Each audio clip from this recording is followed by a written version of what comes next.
Honorable viewers, I welcome all of you to my YouTube channel, Department of English. Today I would like to share with you Good Morrow by John Donne, line by line explanation in English. So let's get started.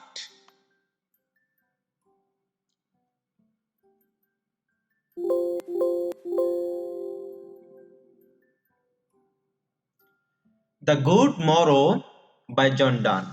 The Good Morrow by John Donne was published in 1633 in his posthumous collection Song and Sonnets. The poem is generally considered to be one of Donne's first. It has also been categorized as a sonnet even though it stresses to 21 lines rather than the traditional 14. The poem is divided into three sets of 7 lines that conform to a rhythmic pattern of A, B, A, B, C, C, C. This is a very unique pattern of rhyme that is only made more interesting by the varying pattern of matter.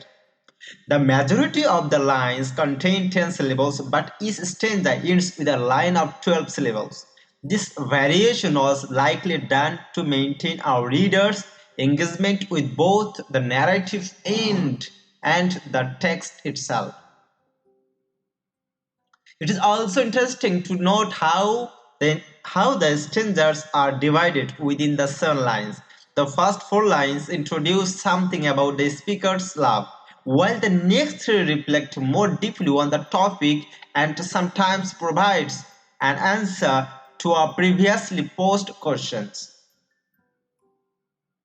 Summary of The Good Morrow.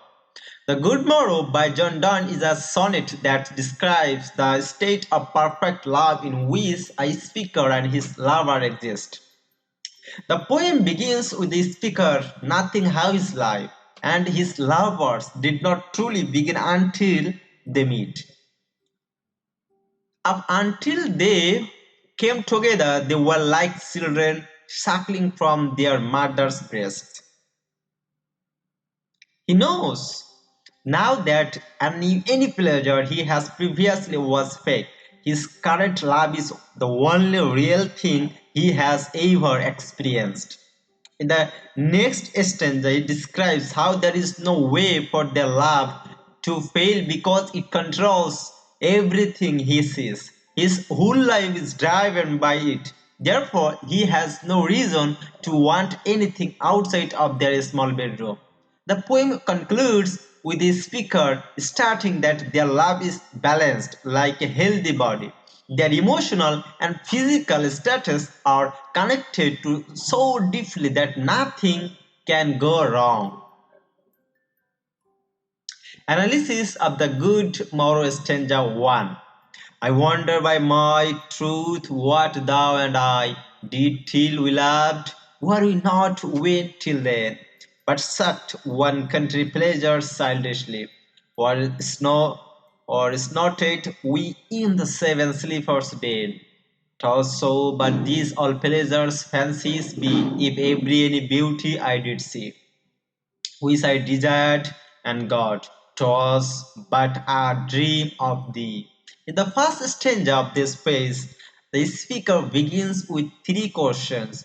The world unique into the state of his and his lover's lives before they were known to one another. He wonders aloud, addressing his lover, what by my truth or what in the world they did before they loved. This question and those which follow are rhetorical. It does not expect a real answer. In the next line, he asks if they were not weaned till then. He does not believe the two were truly adults separated from their mother's milk until they met. Their lives did not begin until they gave country pleasures. They became more sophisticated and less dependent on childish pleasures. In the fourth line, he asks if they were sleeping like the 7 sleepers. This is a reference to a story regarding 7 children buried alive by a Roman emperor. Rather than they dying, they slept through their long entomb- entombment to be found almost 20 years later. It is like the speaker has his lover were in stasis until they could be unearthed at the proper time and brought together. The final three lines of the stanza answer his previous questions. He says, yes, of course, everything he said is the truth.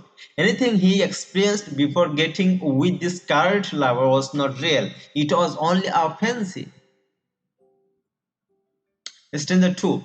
And now good morrow to our walking souls, which was not one another out of fear. For love, all love of the other sides controls and makes on little room and everywhere. Let sea discovers to new worlds have gone.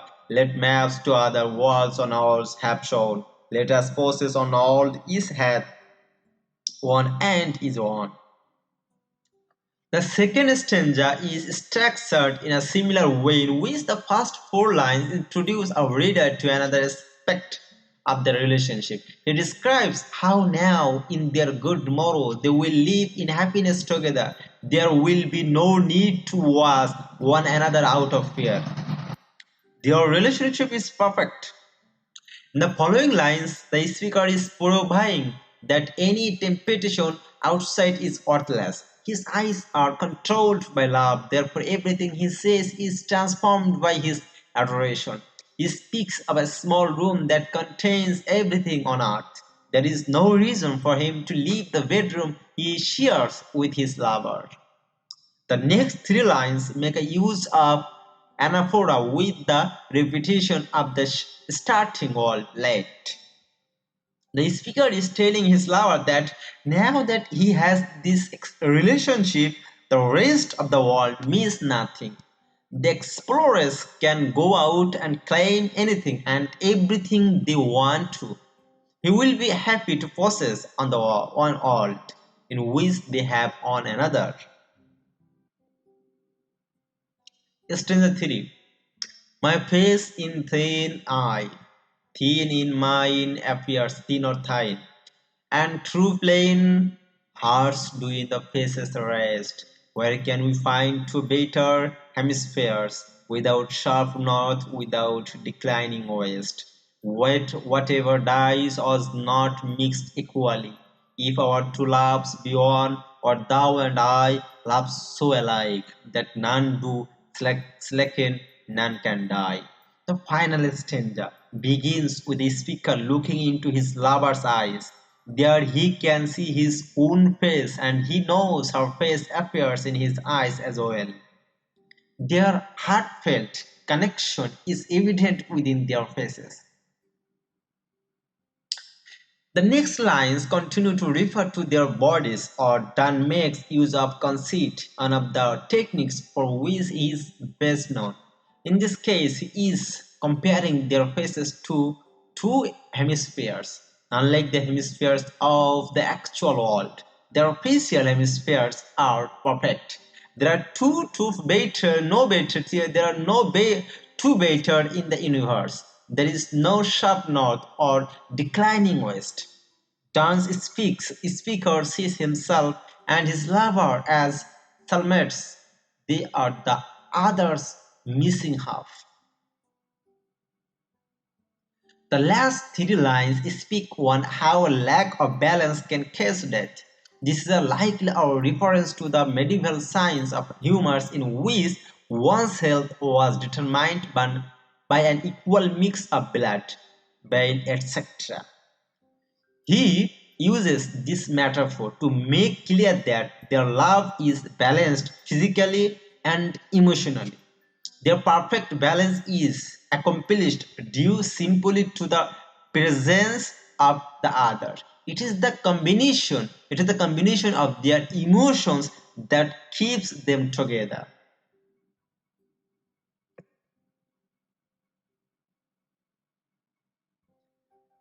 So that's all about today's topic, good morrow, summary, analysis, or stanza by stanza explanations, or something.